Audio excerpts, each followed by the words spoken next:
We have Representative Anna Paulina Luna. She is on the House Oversight Committee, which held hearings on UFOs and UAPs, and to be honest, one of the few who took this seriously early. We have Christopher Mellon, former Deputy Assistant Secretary of Defense, who specializes in unidentified flying objects, and Ryan Graves, former Navy pilot turned UFO whistleblower. Thank you to each and all. And just quickly, does anybody believe that I have it wrong and that this is some great mystery that nobody knows any of the answers to? All right, good. I'll start with you, Representative. How do you explain how you keep hearing that there are divisions of government that are involved in different types of undertakings, but they can't come clean, even with members of Congress, even with a special subcommittee, about what is in the air over New Jersey and elsewhere? Look, it's unacceptable, and for them to undermine Representative Andrews' credibility in saying that he's talking to people that he does believe that these are drones from other nefarious foreign actors.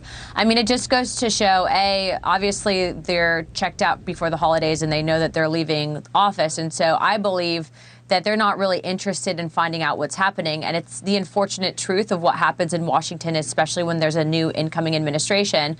But to be clear, you know, what we're seeing right now happening, not just in the drone sphere, but I think on the topic of UAPs, is you're right, there has been a change in technology. And also with the fact that people can now record, you have devices, they can't really hide it anymore. So I think the Pentagon and the government as a whole is looking at how to address this to the American people. But there's no doubt in my mind that Representative Andrew was telling the truth. It's very likely that these are drones from foreign adversary. And if you don't believe that the U.S. government would cover something up, just look at how they responded with the Chinese spy balloon. No, that's a good point. And look, you know this. You're in Florida. Mellon knows this. Graves knows this.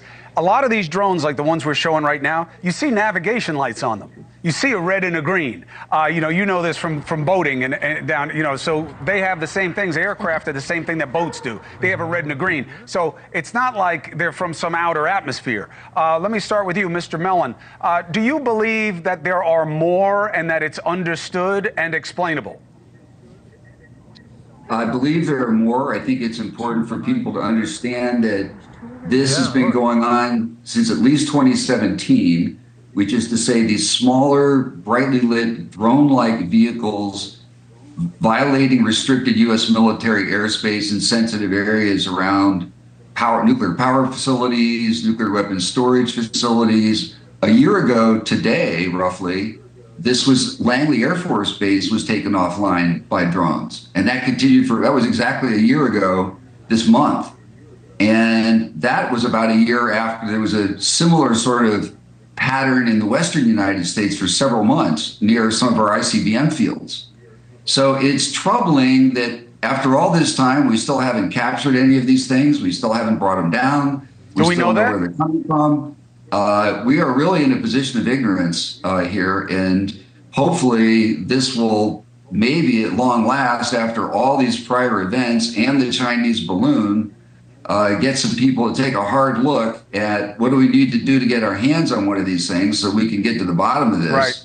I mean, look, Chris, you know better than I do, but I don't know that they haven't gotten any of them. I would read it another way, just as somebody who's been in the business of deception detection for 25 years, that, that calmness of them being not concerned about it is usually a function of having information. And Ryan, you and I have talked many times about how many stories you've heard about what they did take down or what they found on the ground, and programs that use a lot of money to use special operators to go and recover these things.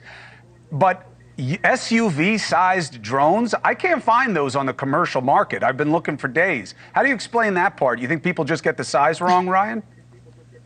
Well, there always is some uncertainty when it comes to judging a moving object in the sky, especially at night and especially as a single source of light. But these things appear to be close enough to the ground where I think I have pretty high confidence in the size predictions that they're estimating, give or take 20%. But, these sizes and these types of behaviors are something that we've seen and we've talked about, Chris, over the years, starting at Virginia Beach, working its way further north into the Langley area, and perhaps now into New Jersey. I don't think we can conclusively say that they're inherently linked necessarily, but with the mixed messages that we're getting between the legislative branch and between the executive branch, it really feels like the Biden administration is gaslighting us on the seriousness of this issue. Hey, thanks for watching. Go to joinnn.com to find NewsNation on your screen. And don't forget, click the red subscribe button below to get more of NewsNation's fact-driven, unbiased coverage.